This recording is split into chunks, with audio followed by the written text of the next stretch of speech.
Welcome into the Full-Time Fantasy Podcast powered by Full-Time Fantasy and the FFWC. I'm your co-host, Billy Muzio, and joined with me, as always, is my co-host, Jody Smith. Tonight, we're going to be reviewing the Week 1 takeaways. We're going to be buying or selling the hype for each position. We're going to run through quarterback, running back, wide receiver, and tight end, discussing some of the biggest surprises in Week 1, and then we're going to be previewing Thursday Night Football, talking about some of the lines, taking some bets here on the air, and discussing some of our favorite plays for this evening. Jody, how you doing tonight, buddy? Doing okay, man. I just sent a tweet out. I'm kind of looking forward to the turmoil that's going to happen here in about an hour and 15 minutes when millions of people are not aware that, because I wasn't even aware until maybe last week. I think, Billy, you and I talked about it. I didn't even know that the Thursday games, with the exception of Week 1, are exclusively streaming now. And I had no idea. I mean, I guess it makes sense from a revenue standpoint, but I can promise that, and I pretty much do this for a living. I didn't even know. So I'm guessing that, millions of people are about to be furiously clicking through the remote controls trying to find a game. I'm just going to put that on, in Twitter search and just sort by new and just watch people freak out. Yeah, I was going through Amazon Prime last night. I was watching the Lord of the Rings new television series, and there it was, Thursday Night Football. Boom! I immediately thought of you when you mentioned it a couple of weeks ago, and I was like, okay, I know where to find it. It's right See, there. I'm not much of a television watcher. Like, everything that I watch is either sports, Astros, football, or I'm watching Office reruns. I do like to have background noise of the television on when I'm writing. So, like last year, I started streaming Breaking Bad, which I've watched multiple times. But I was like, that's good background. And yeah, I just finished it. So I mean, that's how much I've been writing that I went through the entire 5 seasons of that before Week 1. I don't know that I'll put it on loop, but yeah, maybe I missed it, but with the exception of needing now Amazon Prime just simply for this game, I'm not going to watch Game of Thrones or all that other stuff, Lord and the Rings and all that kind of stuff. Like, I mean, I say the names wrong on purpose because I don't care about it. I mean, it's just my way, of seeming aloof to it. But I'm definitely watching House of Dragon. I'm definitely watching the Lord of the Rings. I was a big Lord of the Rings trilogy guy, so I thought it was the perfect trilogy. I loved Game of Thrones. Watched it from the day one. Before it was bad in the final series, but I feel like House of Dragon has redeemed itself. But let's go ahead and hop in. I want to hop into some previews because we want to get this done before kickoff so everyone can go enjoy football tonight. But let's run through a couple of positions. Let's start with running back, my favorite position. And I'm going to list off a few names, and I want you to tell me if you're buying or if you're selling the hype, because some of these guys had some astronomical statistics for Week 1, and some of them are very surprising. And I didn't have them ranked where I was, as I finished 5th in running back rankings this week for Fantasy Pros, but I got some of these very wrong, and I want to get your opinion on it. So Saquon Barkley finished as the 101. He was pegged as my what's the word I'm looking for? Return champion, not champion.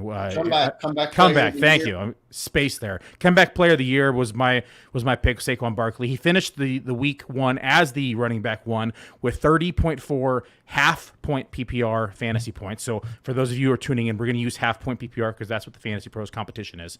Were you surprised that he finished as the number 1 running back? Finished ahead of Jonathan Taylor, who most people had as the consensus. But are you buying or selling the hype of Saquon Barkley finishing as number 1? Well, I mean, I don't necessarily expect him to put up that kind of production every week, nor should anybody. But you have to like what you saw when the usage. He was used predominantly around the goal line. He was used in the passing game. He was pretty much, with the way New York's wide receiver core, that was one of the most interesting to project offenses from Week 1 because Kadarius Toney did nothing. Wan'Dale Robinson got hurt before we really got to see him do much. So you had, was it Richie James leading the team in routes run and targets and whatnot, which I don't think any of us were expecting. But No. Maybe because of that turmoil, it sounds like Tony hasn't endeared himself to this new coaching staff yet. So you got to, I would say right now, Billy, your preseason projection, I'm not mistaken, you had Barkley's your RB4 or 5 Correct. For draft rankings. I kept him, more close to his, ECR, which was around 10 or 11, because you don't want to project injuries, but sometimes you have to take into consideration, because there's some players that just miss time every year no matter what. But I think it goes into my nature of high stakes. I'm a little bit more risk it Yeah, for the of biscuit course. type. And when healthy, I think it's been proven that Saquon is one of the most dynamic and elite running backs in the game. I mean, he went 18 for 164. It was a 9.1 yard per attempt average. He, a score on the ground, 6 out of 7 in the air with another 30 yards.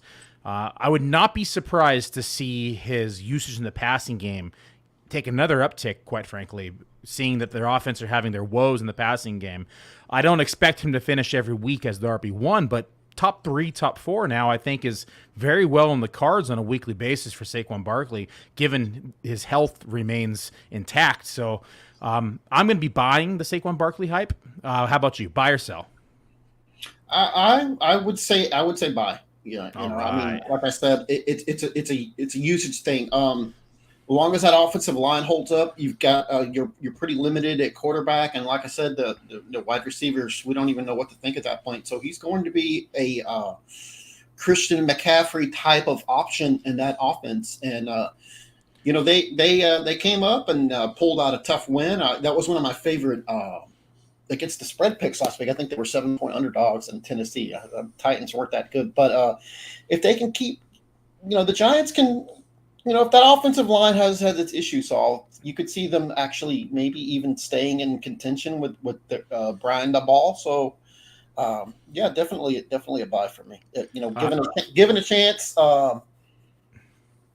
he's a surefire first round pick right now. If we were able to draft him, and I think Billy, you and I had a lot of shares of him at the top of the second. Sometimes he would fall into the middle part of the second round, but yeah.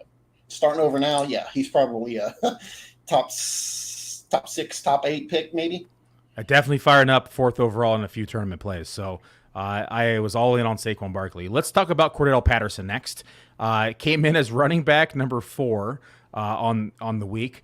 He finished with 21.1 half-point PPR fantasy points. He went 22 attempts, 120 yards with a score. Got another 5 targets, 3 receptions, and 16 yards. My boy Damian Williams exited this game pretty early on with a rib injury. Avery Williams kind of stepped in as the number 2 back. This is now 2 seasons now in a row that we're starting to see. I know it's only week 1, but it's the start now of season number 2, where Cordell Patterson has seemingly had a lot of fantasy relevance. Are you buying the hype or selling the hype with Cordell Patterson? I'm not going to buy it because, as we saw last year, he started to fade once teams actually finally started accounting for him. And nowadays, with all that on film and with all that preparation that teams had last year of how to slow him down and how to game plan him out of the offenses, that's all in the playbook. And I don't think that the expectations for the Falcons were to give him 22 rushing attempts in week 1. It all came down to your boy Damian hurting his ribs. And, I think all things said, if Williams hadn't gotten hurt, I think you would have seen more of a split backfield. And, he's not. I mean, I'm happy in the sense of where I do have Cordell Patterson, because in all honesty, he was a pretty good bargain in most drafts, as he was going like RB 35 to 40 range, if I can remember. Correct. And it felt like, okay, even if we're projecting Damian Williams or Tyler Algier to take on more of the carries there, Patterson's certainly going to be used as a receiver. So it felt like he was a solid value. All that said, I would not feel comfortable moving forward with him as my surefire RB2, but what I would suggest is take advantage of it, because as of right now, I wouldn't think Williams is going to play this week. Maybe I'm sure Tyler Algier will be active, but what kind of role he'll have. We don't know. I mean, healthy scratch in his first game, so maybe he's quite a bit behind. I think at one point he was like listed as 7th or 8th on their depth chart. So I don't know if that's semantics or what the deal is there. But I would. Do I think Cordell Patterson can maintain that kind of value all season? Of course not. But I would certainly use it, while you can. Like this week, I'd say he's probably a pretty good bet for 15 plus touches in week 2. So go ahead and trot him out there where you can. Kareem Hunt finished week 1 as running back number 5 in half-point PPR, 21 fantasy points, 11 attempts, 46 yards on the ground with a score. He added another 4 receptions on 4 targets for 24 more yards and another score, so 2 total touchdowns on the week. Another seems to be great value from pre-draft. Are you buying or selling Kareem Hunt here now as an every week, let's say, running back 2 on your roster? You can't count on 2 touchdowns from Kareem Hunt every week, but he is someone who has shown consistently over multiple years in Cleveland that they like to use him around the goal line. So if anything, he has been the major pain for people that like Nick Chubb, because Nick Chubb's touchdown numbers have always been pretty modest. He gets around 8 or 9 a year, but Kareem Hunt typically is around that same range and all that. And we saw Hunt around that same draft range as Cordell Patterson there in the mid to late 30s. Without Deshaun Watson in that offense, I do believe that the plan for Cleveland is to go extreme run heavy. So, I mean, I think honestly, Kareem Hunt is a viable weekly 12 to 15 touch player in that offense. Outside of Amari Cooper, Donovan Peoples-Jones is pretty solid, but after that, there's not a lot of offensive talent in Cleveland, and you're limited with Jacoby Brissett under center. So I could see the Browns being the kind of team that their whole game plan is, hey, we're going to run the ball 30 times, even when we start to fall behind.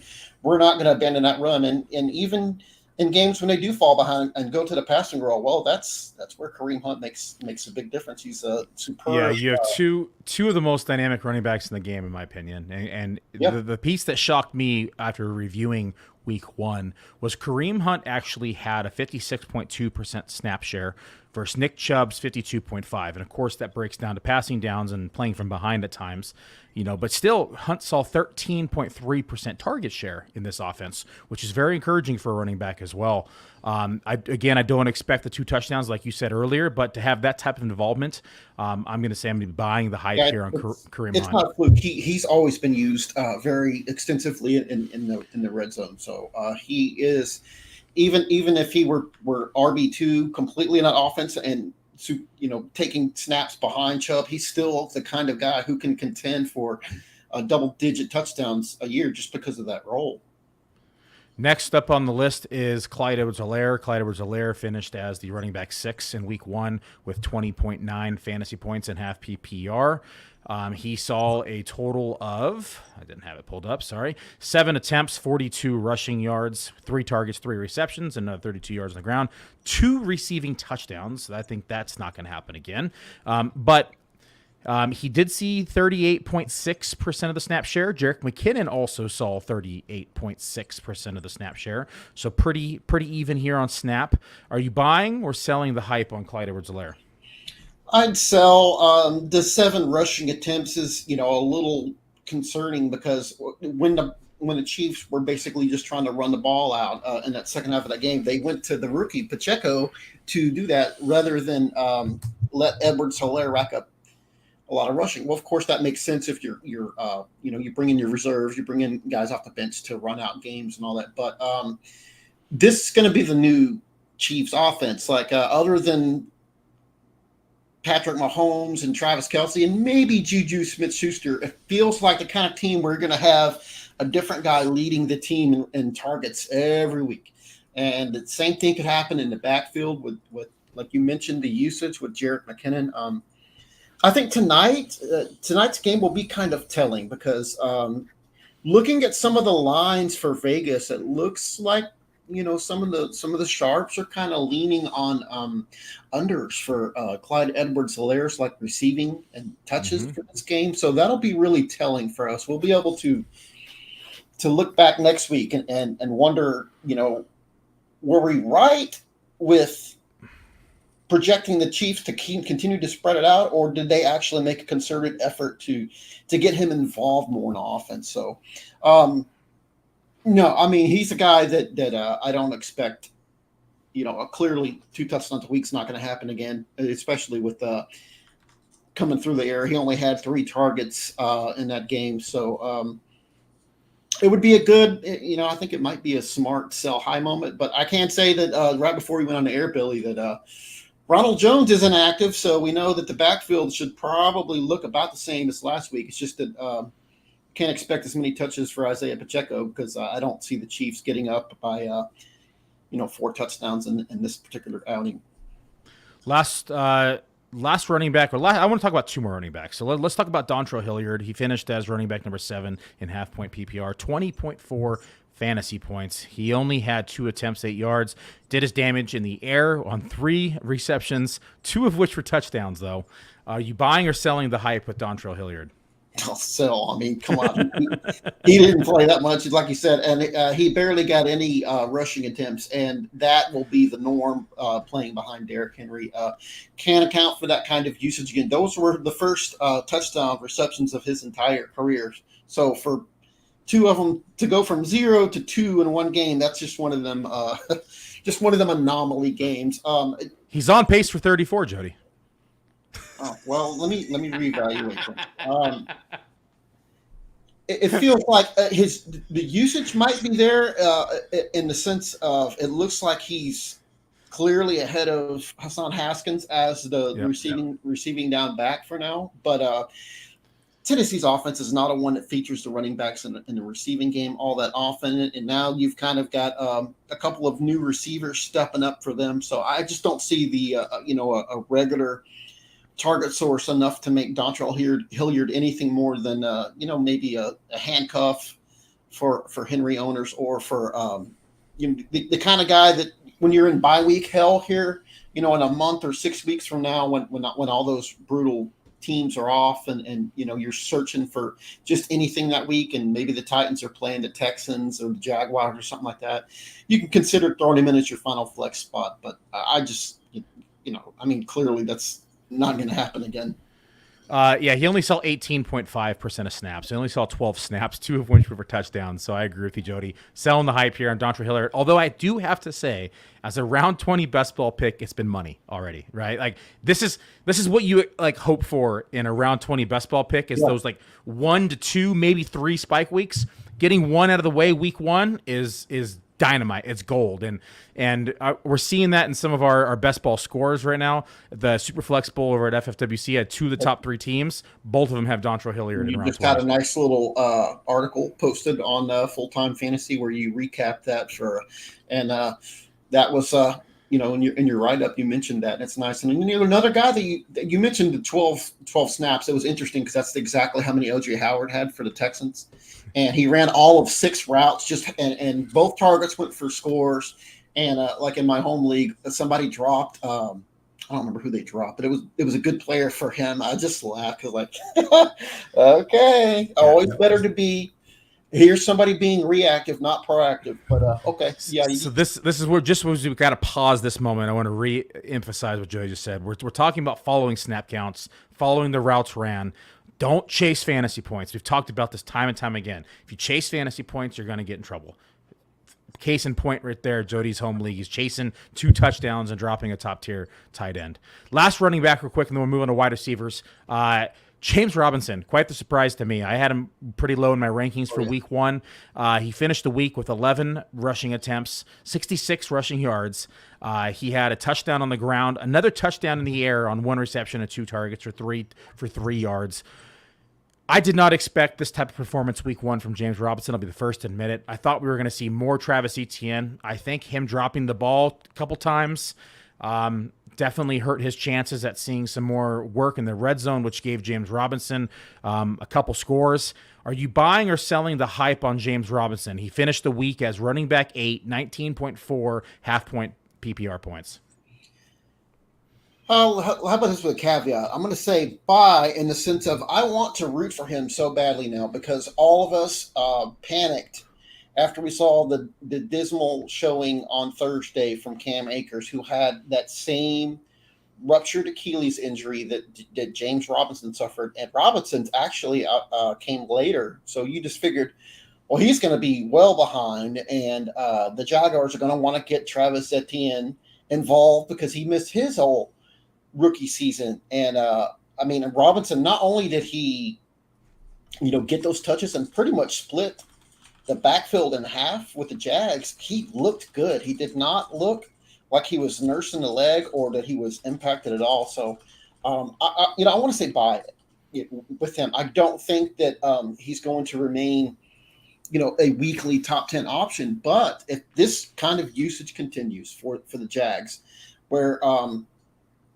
they're going to keep using both backs a lot, and I can see Robinson developing into a solid, RB3 flex option weekly. I mean, he's the kind of guy where the savvy people that were willing to take a chance on him, it's starting to look pretty smart. I mean, it's only one game. Let's not overreact too much, but I want to root for him. I mean, it's incredible to think that he was able to, come back from such a debilitating injury that we've seen destroy so many careers for running backs. And here he is just a number of months later coming back and overcoming the odds again. And, even though the Jags 2 seasons ago drafted his replacement, here he is overcoming it again and overcoming obstacles and beating expectations. It's just what he does.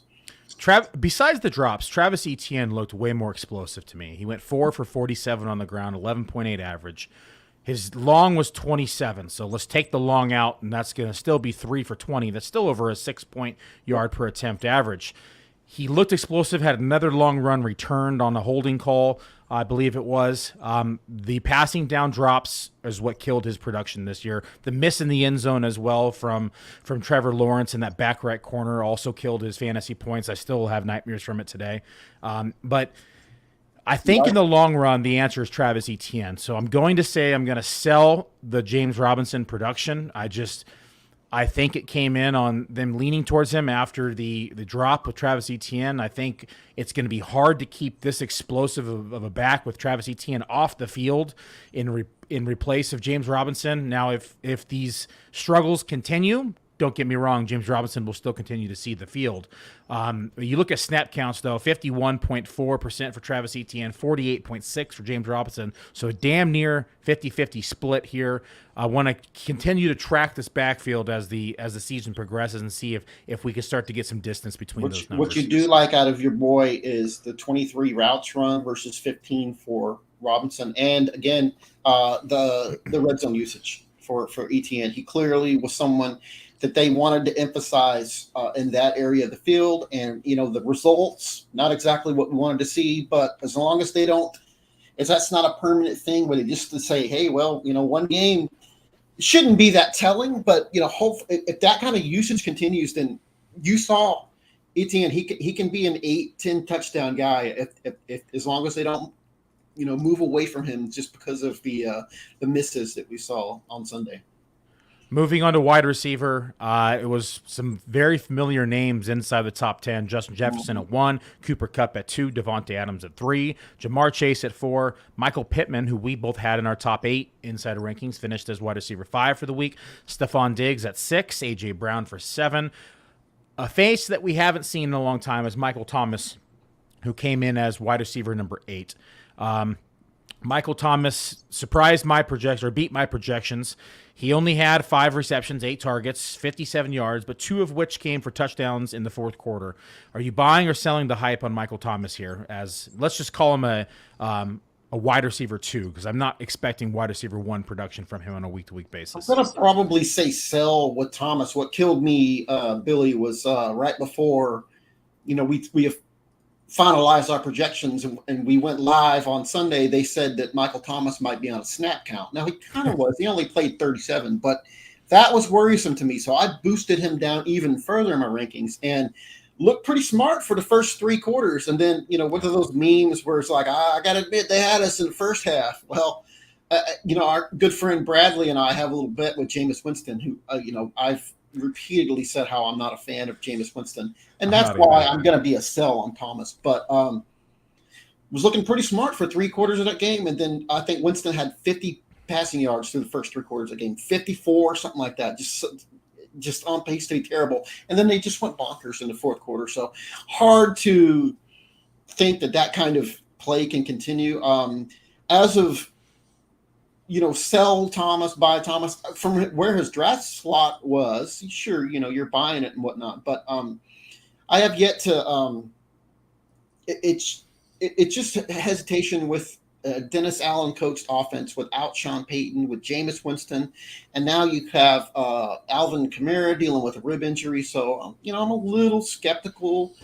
Of this offense in general. So you love to see Thomas usage. Ran 33 routes on his 37 snaps, had 8 targets, which was tied with Jarvis Landry for the team lead. So, I'm just saying sell for the wrong reasons, because I want to be right about avoiding Jameis Winston. But I will say that despite the fact that we heard he was going to be in the snap count, you have to walk away very encouraged from Mike Thomas's usage in that fourth quarter and how he was the red zone target of choice for them. Got to like that. Next receiver is Devin Duberne, who came in as wide receiver number 9 for this Baltimore offense, 19.4 half-point PPR fantasy points. He only had 4 receptions on 4 targets, 54 yards, 2 of those which were touchdowns. He only saw 51.8% of snaps, and he was the number 1 most bid-on player at the FFWC. His max bid came in as the highest, at 784. His average was 168 over at FFWC, where you're starting 3 receivers on a week-to-week basis. Are you buying or selling the hype on Devin Duvernay? We've talked about him before. I loved him coming out of Texas, and not just because he was a Longhorn. He checked all the boxes of being outstanding metrics and athletically and creating yards after contact and yards after catch. He was great, but overall, I'm going to say sell in this offense. Although he is clearly their wide receiver 2 when Baltimore does go to a 12 set. Duvernay stays on the field and all that, but like you mentioned, only 29 snaps. That's a little bit of a concern. He only ran 18 routes. 4 targets, but 2 of them in housed into the end zone.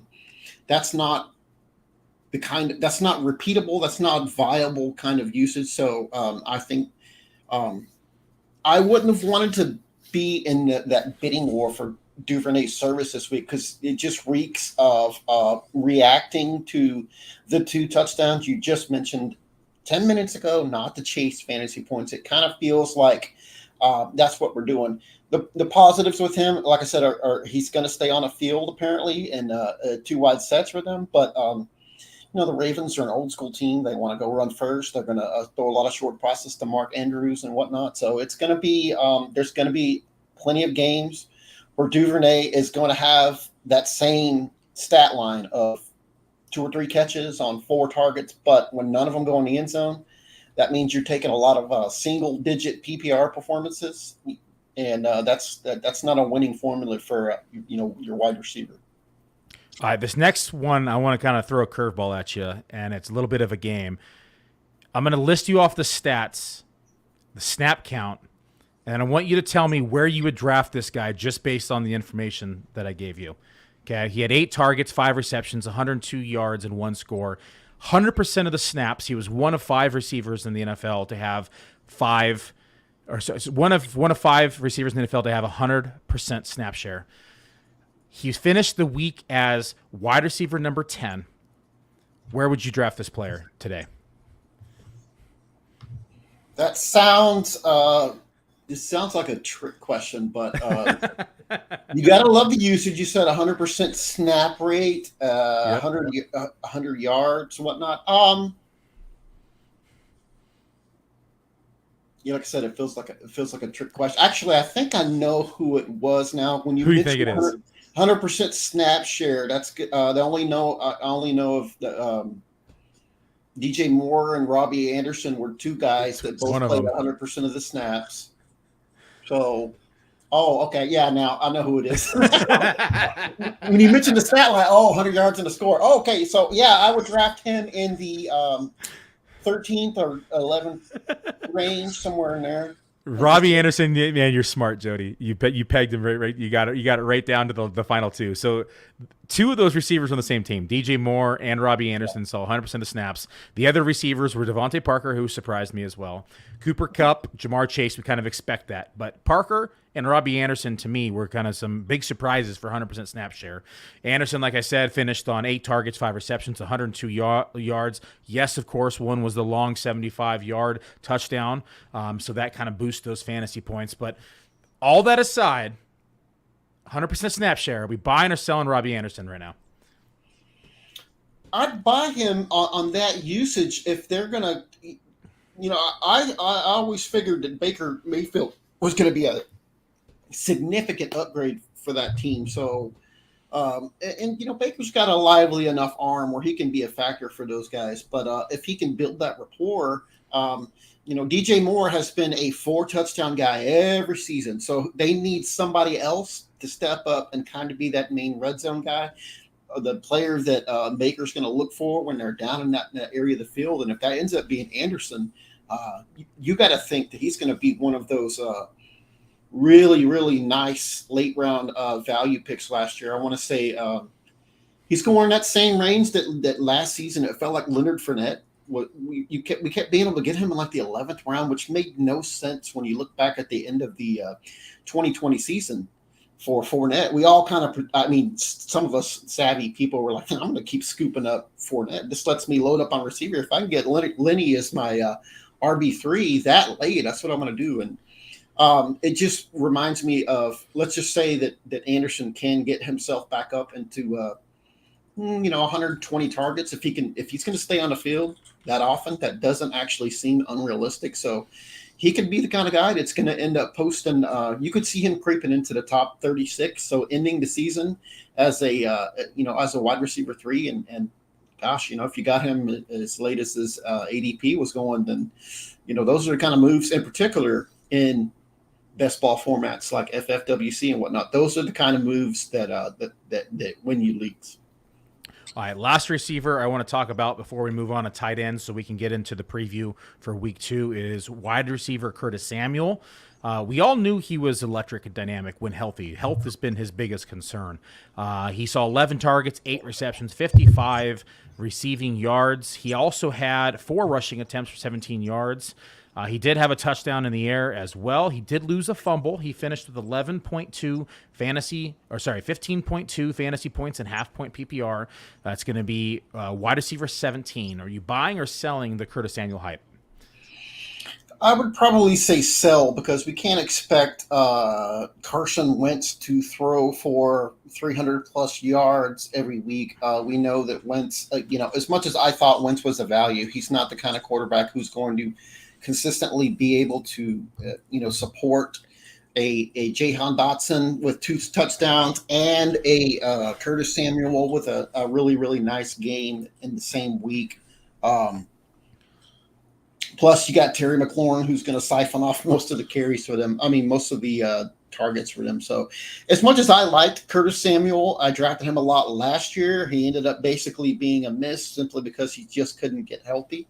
I went back to the well. Samuel and Paris Campbell were both guys that I kept trying to target really, really late in drafts because, at that point, it felt like you could see them both with a viable way of being the wide receiver 2 on their respective teams. So they were, really, really nice values. I think Samuel will clearly be the number 3 guy. So, it's a kind of thing where if he's going to be number 3 guy on an offense, on a passing offense, that's probably going to rank somewhere between, say, I don't know, with Carson Wentz in that offense. I don't know. They're going to rank, somewhere in that 16th to 22nd range. So they'll be okay, and I think through the air, but it's not the kind of offense that you can see regularly having enough targets available to make Samuel that viable. He's the kind of guy that you'd like to have on your roster, and when the matchups, when you're playing a team like the Jags, who are going to struggle defensively, you maybe squeeze them in your lineup, but there's going to be some single digit games in there too. All right, moving on to tight end. There's a lot of unfamiliar names inside the top 15. This was one of, I think, the 2 positions that you and I both did poorly at in our rankings this week, and it was it's easy to say most people did when there was only 2 familiar names inside, maybe 3 familiar names inside the top 15. We had the likes of O.J. Howard, who finished as tight end 2. Rather than going through it, I'm just going to say buy or sell. We'll kind of do this rapid fire so we can get into the preview for week 2. O.J. Howard as the tight end 2 for week 1. Are you buying or selling the hype? So, as I said, 12 snaps, ran 6 routes. He's clearly the 3rd tight end in Houston. Maybe it's because he's, barely been there more than a week. But I think the Texans are going to stick with Pharaoh Brown and Brevin Jordan on 12 sets, and O.J. Howard just going to mix in occasionally here and there. Okay. Taysom Hill finished as tight end 3. Buy or sell? Sell again. I want to say he had 1 or 2 targets in that game. All of his fantasy production came from that gimmick touchdown run. Yep. Yes, that's the kind of usage that we may see from him. But in weeks when he doesn't steal that red zone touchdown, if he's got 1 or 2 targets, he's gonna cost you a lot of games. Yep, 3.1 target share. He only saw 26.2 snaps, 16 total snaps on the week. Gerald Everett came in as tight end number 4. Buy or sell? That's more of a buy. I think Billy, he's one of the guys you really liked, coming into this season, and in particular, the things are set up for him to have a pretty solid game here tonight with Keenan Allen being out of the offense. Where do you have him in your rankings tonight? I had him pretty high. I have him around, I want to say wide receiver, tight end 10, only because I saw the Vegas line come in of his over-unders only around 40 yards. So for him to be, if his over-unders are around 40 yards, the only way he's going to pay off a top 5 is if he gets into the end zone. He has to score. And while he did get into the end zone last week, it feels like it would be hard to project him to do so in back-to-back games. So, okay, we'll do a couple more here. Will Dissly, buy or sell? Sell. that one killed me because again I saw a line that said one of the best plays of the week is Will Dissly under. I don't remember what it was, 11.5 receiving yards. So I put in a play on it, and guess what happened? One play. I said, well, that's the kind of, you don't have to sweat out this bet. I just lost basically on the first play of the game. So, hey, cool. Last time we're going to talk about, then we're going to move into the preview here for week 2, and then we'll answer some of these questions that are sitting inside the chat as well. Tyler Conklin, my boy, who I had ranked pretty high in my tight end rankings to start the season. When I say high, higher than ECR. He finished as tight end number 11. He saw quite a bit of snaps, Jody, 91.7 snap share. It was more than triple CJ Uzomah. And that was the report we saw out of camp, was that Uzomah was more the blocking tight end. Conklin won the receiving tight end role. Are you buying or selling Conklin here as a tight end? I'd say buy. You just did all the work for me when you said, 91% snap share. First game, you got to like that. And this is a Jets. You're going to see a lot of favorable game scripts for the and for that passing attack in particular, as long as Zach Wilson's out. So, I would feel perfectly fine with Conklin as a streaming tight end option. All right, let's run through a couple of these questions. I'm not going to answer them all right now. We'll get to a couple of them now, then we'll get a couple of them after we run through the week 2 preview. We'll start in the order in which they were received. Mike, I think it's Reichenbach. I'm sorry if I mispronounced that, but he says, "Hey guys, love the content. I'm in trouble with wide receiver. Need help. Lamb, Elijah Moore, Ayuk, Tony, Samuel, Olave. Who to dump, start, stash, had Dak, 2 QB league." The only one I would even come close to dumping in this lineup, and that's absolutely necessary, would be Tony, just based upon his involvement in week one, and it seems to be in the doghouse. There's no way you're dropping Lamb, Moore, Ayuk, Samuel, or Olave, especially at this point in the season. I would say you're better off trying to find a trade partner, if anything.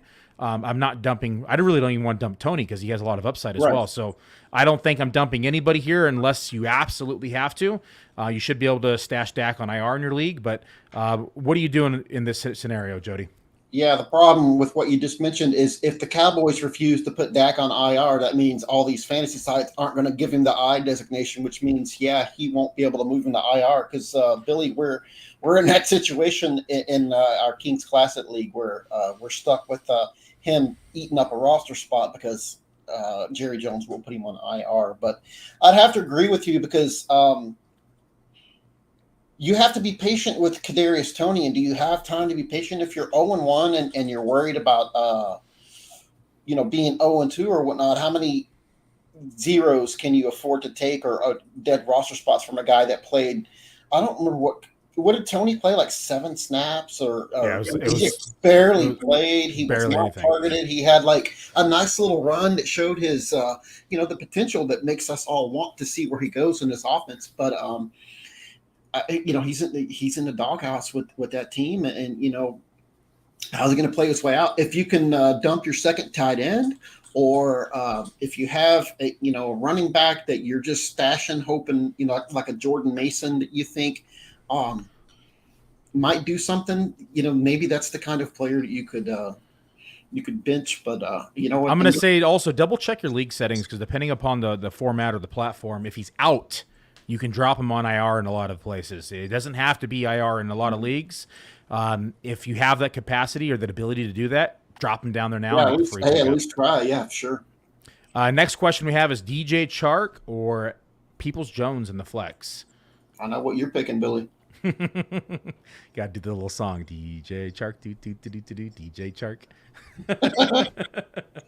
Yeah, I'm starting Chark. I have him as a in that same Kings Classic league where we have this week. I'm going to go ahead and put him in. I was higher on Chark after talking with you many times about it this summer. I was higher than a lot of people on Chark, and I like what I saw after the first game. So, yeah. Here's a tough one. Start 3: Ezekiel Elliott, Bateman, Moore, or Renfro. Moore, as in. I'm assuming that's Elijah Moore. Elijah? Gosh, I mean, you can't feel good about starting Zeke right now. I don't want to tell you to sit him, but that you can't feel good because you have to know that opposing defenses are going to crowd the line of scrimmage and really shut down the run game for Dallas now. But that said, maybe they just keep giving him the carry, so maybe he's going to be that 20 carries for 63 yards and a 50% chance of a touchdown every week. But what was the other choices? You have Bateman, Elijah Moore, we're assuming, and Renfro. So you have to sit one of these guys is what it is.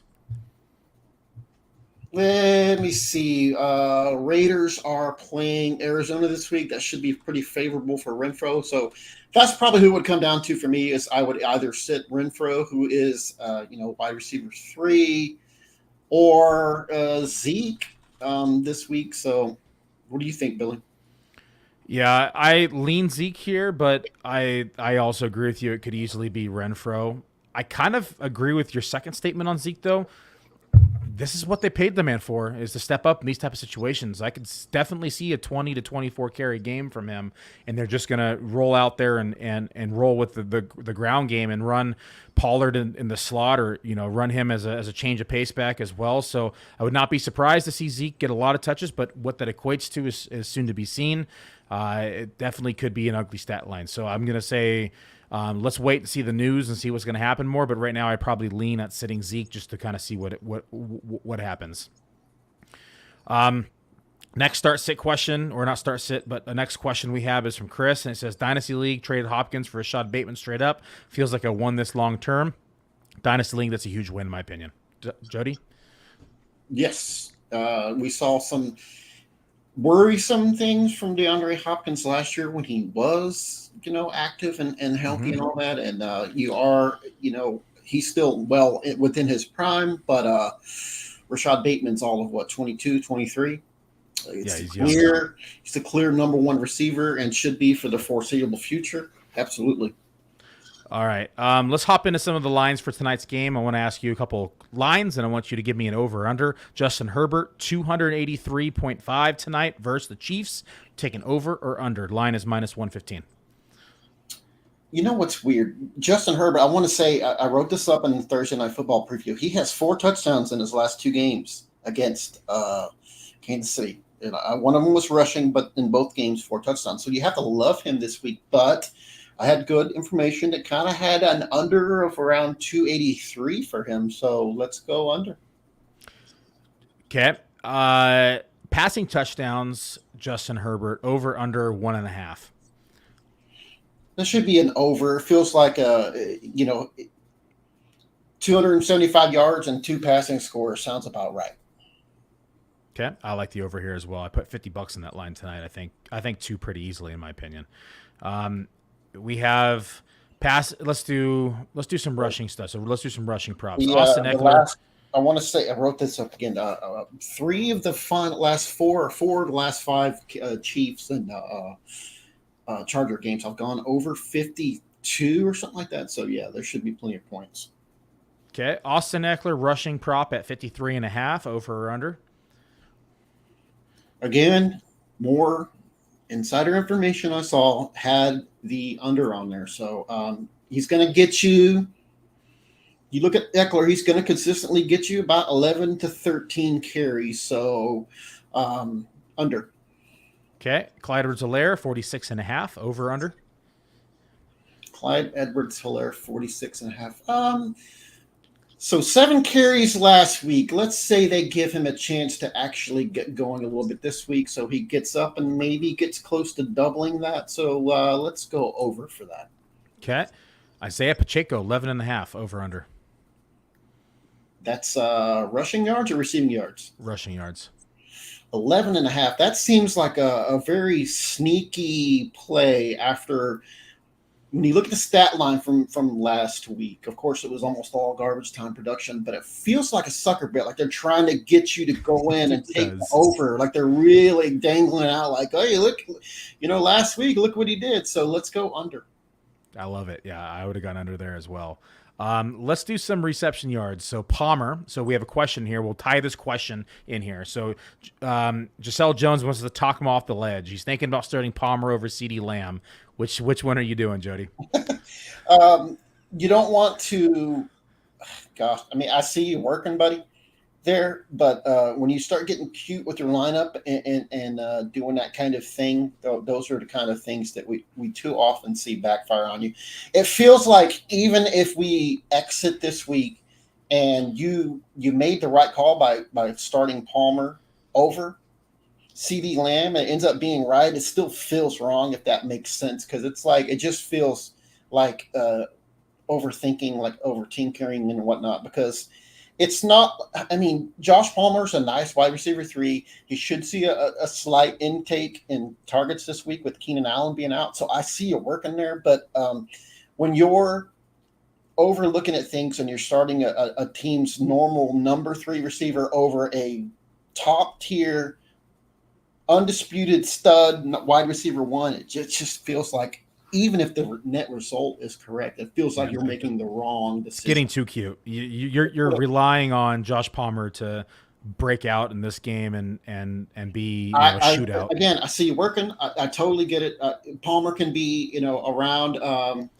If I set an over under for Palmer tonight, it'd probably be upper 40s, maybe even mid 46.5 is the line, over under. That's exactly what I was thinking. Like 48 to 55 yards feels about right for him. But even with the Cooper Rush under center, you feel like CeeDee Lamb can do that in one play. So yeah, I did the alternate bet on this one. I took Palmer over 40 yards, 46. I was like, kind of close, right? Yeah. I'm not super confident about it. 40, I feel really confident about.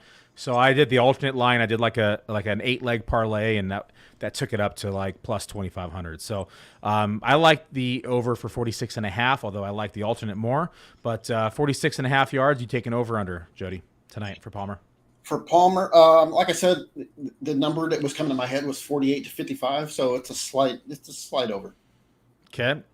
We talked about Gerald Everett earlier. Line is 40.5. I think you said 39.5 earlier, so you're very close. 40.5 over under. Gerald Everett, because Billy, you're so high on him this week, and I feel like I'm pretty modest. Like for him to get up in that range, he has to score. So let's go over. Okay, I love the over on this line as well. I actually. I kind of risked it for the biscuit this week. He has one of the best matchups, the tight end position in the league, besides Travis Kelce, who's also in this game. And I think that for me, I actually have him as my tight end 6 this week. So I moved him up significantly higher than ECR. I think expect a big game with Keenan Allen out, in my opinion. Let's go ahead and look at some. I forgot to do the Mahomes passing prop. 298.5 on Mahomes over under. Over. Not too comfortably though. It's probably not something I would actually go for because it just feels like I'm on the Chargers -4 in this, but it feels like it's been so obvious that overs have been hitting in this rivalry that it feels like an under might be a debt for us on this one. Yeah, I kind of like the under as well. I could see like a 270, 280 game, but pretty much 300 yards. Yeah. Pretty much 300 yards is it. Just Thursday night football in general sometimes just kind of – I usually like to go on the unders, but I liked a lot of the Chargers lines. It's short rest. You get sometimes a little bit of a muted offense, and, we've had our fair share of some stinkers on Thursdays, and, so – Okay, last couple lines before we wrap it up and answer more questions and get off the show so we can go watch some football. Marquez Valdez-Scantling, MVS, over under 42.5. You like the snap share. He actually led the group in snaps, I want to say, last week. So let's say that he gets a little bit more involved. Let's lean on the over there. Okay, and then last two, Mike Williams, 66.5. Sneaky line.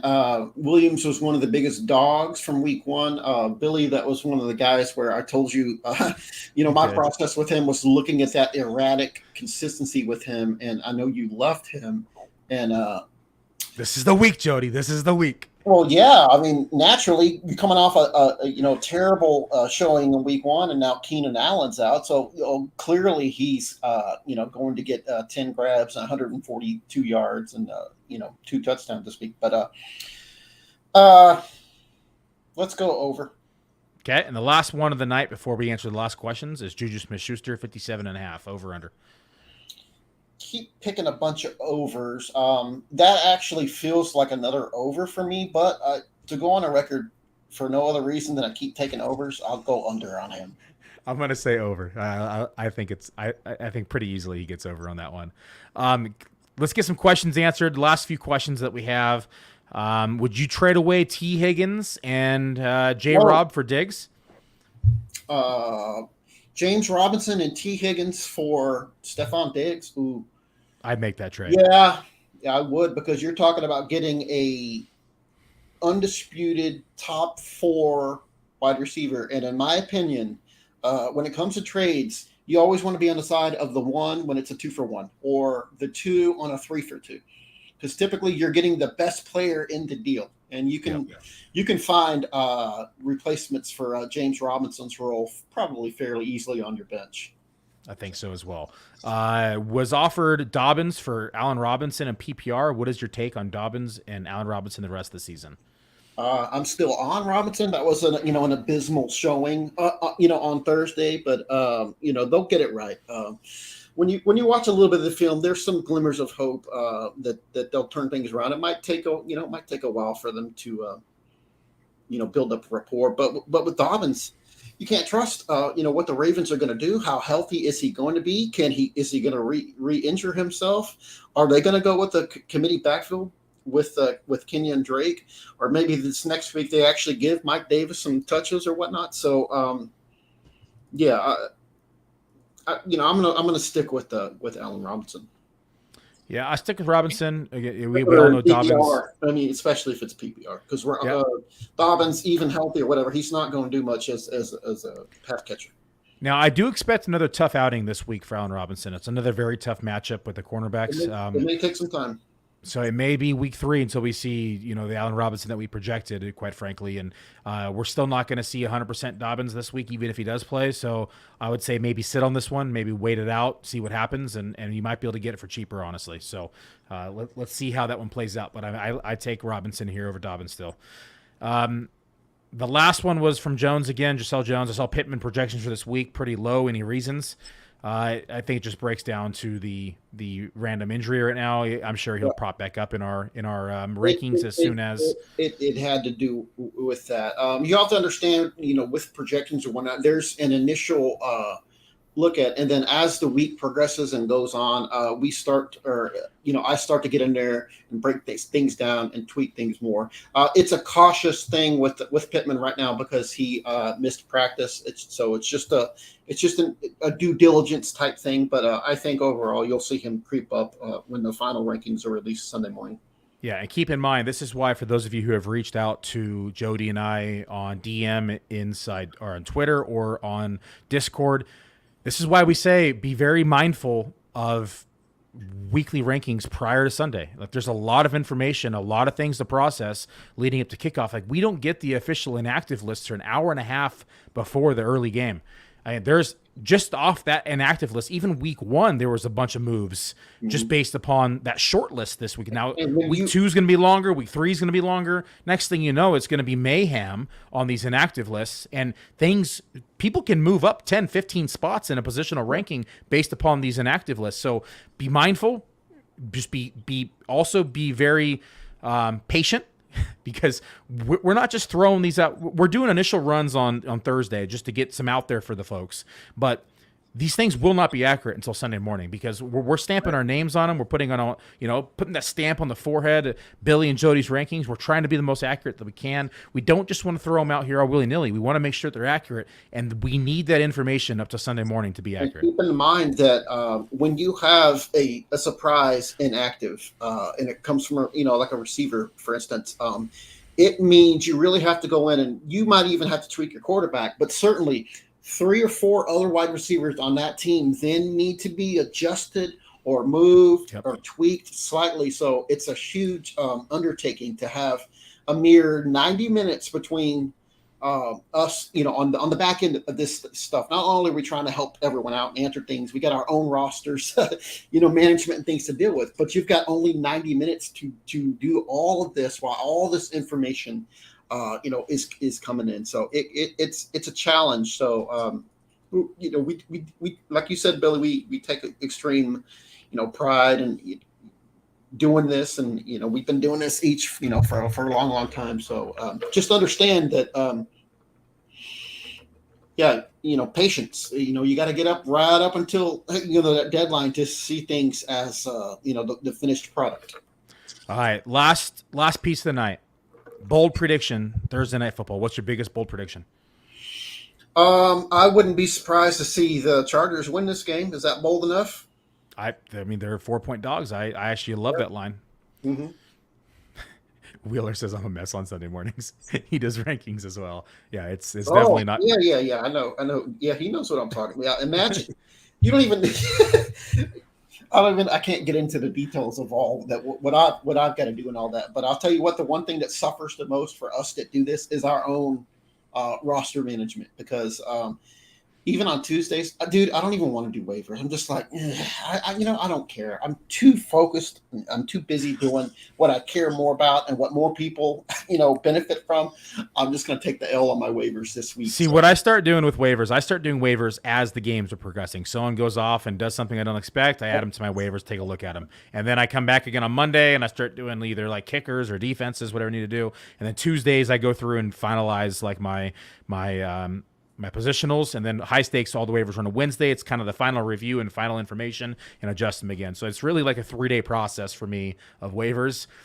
This year, a lot less leagues. I cut out about 80 managed leagues, so it gives me a lot more time. Before Wednesdays were just pretty much sitting in the house all day, and now I at least have some free time. I get to see the sun and have some food. I think that's it. My bold prediction is Everett finishes as a top 5 tight end this week off of this Thursday night score. Back-to-back top 5 tight end performances to open the season. That's sassy. It's going to be the 2022 Dawson Knox. You heard it here first on the Full-Time Fantasy Podcast. All right, everybody, that's it. Go enjoy some football. We will see you back here. I'm going to be back here on Saturday night on the Grind Time Show. I'm going to be going through the FFWC waivers, talking about the most added players. You can check out that recap over at Full-Time Fantasy. It's the high-stakes recap week 1 for FFWC. I'm also going to be running through the leaderboards as well, so kind of more of a visual representation of that article, and then answering any last-minute start-sit questions heading into Sunday morning. Jody, appreciate everything you do. Reach out to us on Discord, everybody, for any more start-sit questions. And if you ask me tonight or tomorrow, you're probably going to get the same answer. Ask me again on Saturday night, because that's when you get some more accurate information and injury reports. Take care, everybody. Enjoy the game, and good luck on your bets. Bye-bye.